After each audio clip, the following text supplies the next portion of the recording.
ನಾವು ಕೆಲವೊಂದು ನಮ್ಮ ಸಂಪ್ರದಾಯದಲ್ಲಿ ಶಾಸ್ತ್ರಾನುಸಾರವಾಗಿ ಕೆಲವೊಂದು ನಕ್ಷತ್ರಗಳಲ್ಲಿ ಕೆಲವೊಂದು ಹಬ್ಬಗಳನ್ನು ಆಚರಣೆ ಮಾಡ್ತೀವಿ. ಇನ್ನು ಕೆಲಗಳನ್ನು ನಾವು ದಿನಗಳ ಮುಖಾಂತರವಾಗಿ ಕೆಲವೊಂದು ಮಾಡ್ತೀವಿ. ನೋಡಿ, ವರಮಹಾಲಕ್ಷ್ಮಿ ಅಂತ ಬಂದಾಗ ನಾವು ಶುಕ್ರವಾರಗಳನ್ನು ನೋಡ್ತೀವಿ. ಇನ್ನು ಯಾವುದಾದ್ರೂ ಬೇರೆ ಹಬ್ಬಗಳಂತ ನೋಡಿ, ನಮ್ಮ ಯಾವುದೇ ಹಿಂದೂ ಸಂಪ್ರದಾಯದಲ್ಲಿ ಹಬ್ಬಗಳು ನೋಡ್ಕೊಳ್ತಾ ಹೋದಾಗ ಕೆಲವೊಂದು ನಕ್ಷತ್ರ ರೀತಿಯೇ ಇರುತ್ತೆ.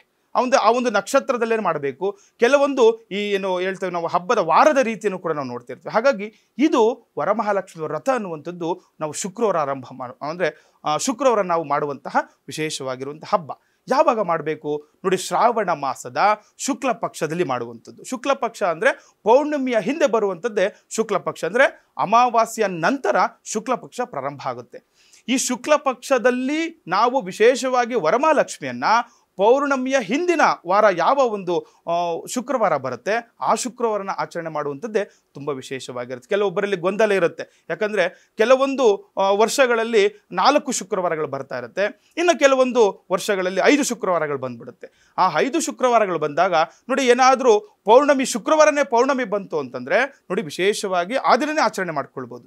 ಇಲ್ಲ, ಪೌರ್ಣಮಿಗೆ ಹಿಂದೆ ಯಾವ ಶುಕ್ರವಾರ ಬರುತ್ತೆ ಆ ಶುಕ್ರವಾರನ ನಾವು ವರಮಹಾಲಕ್ಷ್ಮಿಯ ಹಬ್ಬವನ್ನು ಆಚರಣೆ ಮಾಡ್ಕೊಳ್ಬೇಕಾಗುತ್ತೆ. ಗುರುಗಳೇ, ಈ ವರ್ಷದ ವರಮಹಾಲಕ್ಷ್ಮಿ ಹಬ್ಬದಲ್ಲಿ ಯಾವ ರೀತಿ 4 ವಾರಗಳು ಬಂದಿದೆಯಾ, 5 ವಾರಗಳು ಬಂದಿದೆಯಾ, ಇದನ್ನ ಯಾವಾಗ ಆಚರಣೆ ಮಾಡಬೇಕು ಗುರುಗಳೇ? ಈ ವರ್ಷ ಶ್ರಾವಣ ಮಾಸದಲ್ಲಿ 5 ಈ ಶುಕ್ರವಾರಗಳು ಬಂದಿರೋದ್ರಿಂದ ಪೌರ್ಣಮಿಯ ಹಿಂದಿನ ದಿನ ಯಾವ ಶುಕ್ರವಾರ ಬಂದಿರುತ್ತೆ ಆ ಒಂದು ಶುಕ್ರವಾರ ಈ ವರಮಹಾಲಕ್ಷ್ಮಿ ವ್ರತಕ್ಕೆ ತುಂಬ ಶ್ರೇಷ್ಠವಾಗಿರುವಂತಹ ದಿನ ಆಗಿರುತ್ತೆ.